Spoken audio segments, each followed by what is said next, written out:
berjualan minuman anggur tradisional, hari ini perusahaannya memiliki valuasi lebih dari 1 miliar dolar Amerika. Inilah Orang Tua Group. Perjalanan ini dimulai pada tahun 1948 oleh seorang perintis bernama Chandra Joyonegoro. Bersama saudaranya, Chu Soksam, Chandra mulai membangun bisnis dengan memproduksi anggur herbal yang diposisikan sebagai minuman kesehatan di kota Medan. Di masa awal kemerdekaan Indonesia, ketika industri belum berkembang dan ekonomi masih terbatas, usaha ini tumbuh perlahan namun konsisten. Memasuki tahun 1950, Chandra dan Chu Soksam mengambil langkah penting. Keduanya pindah ke Semarang dan mulai membesarkan usaha minuman anggur herbal dengan merek Cap Orang Tua. Dari kota inilah nama Orang Tua mulai dikenal lebih luas oleh masyarakat. Dalam perjalanannya, perusahaan ini sempat menggunakan nama PT Perindustrian Bapak Jenggot. Nama Bapak Jenggot diambil dari simbol sosok orang tua berjenggot yang melambangkan pengalaman, kepercayaan, dan kebijaksanaan. Seiring pertumbuhan usaha dan perluasan produk, nama tersebut kemudian disederhanakan hingga akhirnya dikenal luas sebagai Orang Tua Group. Namun, Chandra Joyonegoro tidak berhenti di satu lini bisnis. Ia melihat peluang besar lain di Indonesia saat itu, yaitu belum meratanya listrik di berbagai daerah.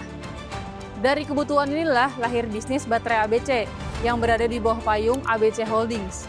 Pabrik baterai ini beroperasi di Medan, Jakarta, dan Surabaya dengan kapasitas produksi mencapai 1,8 miliar baterai per tahun. Berkat strategi iklan yang agresif dan pemanfaatan kondisi kelistrikan yang belum merata, baterai ABC bahkan menguasai hingga 70% pangsa pasar nasional. Tak berhenti di situ, ABC Holdings juga memperluas bisnis ke sektor makanan dengan mendirikan CV Central Food Industrial Corporation yang mengembangkan produk kecap, saus tomat, saus sambal, hingga sirup. Ini adalah langkah penting, diversifikasi bisnis berbasis kebutuhan dasar masyarakat. Memasuki era 1980-an, Orang Tua Group kembali mengambil langkah besar. Perusahaan mulai masuk ke consumer goods modern dan produk kuncinya adalah formula. Pasta gigi yang membuka jalan orang tua ke pasar kebutuhan sehari-hari. Di fase ini, Orang Tua juga mendirikan ADA yang merupakan singkatan dari Attention, Direction, and Action sebagai holding dan kerangka pengembangan bisnis. Sejak saat itu, Orang Tua Group berkembang ke berbagai kategori, mulai dari makanan, minuman, hingga perawatan pribadi. Satu strategi yang membuat Orang Tua tumbuh sangat besar adalah distribusi. Melalui PT Arta Boga Cemerlang, produk Orang Tua Group menjangkau warung kecil, pasar tradisional, hingga retail modern di seluruh Indonesia.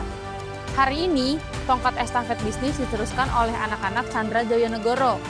Hussein Joyonegoro dan Pujiono Joyonegoro dipercaya untuk mengelola dan menjaga keberlanjutan ABC Holdings. Sementara, Hamid Joyonegoro dipercaya untuk mengelola bisnis Orang Tua Group. Dari minuman anggur, ke baterai, hingga FMCG raksasa bernilai miliaran dolar, kisah Orang Tua Group mengajarkan satu hal penting. Bisnis besar lahir dari membaca kebutuhan masyarakat, berani beradaptasi, dan konsisten lintas generasi. Kalau menurut Sobat Bisnis, apa yang membuat Orang Tua Group bisa bertahan dan terus relevan hingga sekarang? Tulis di kolom komen ya.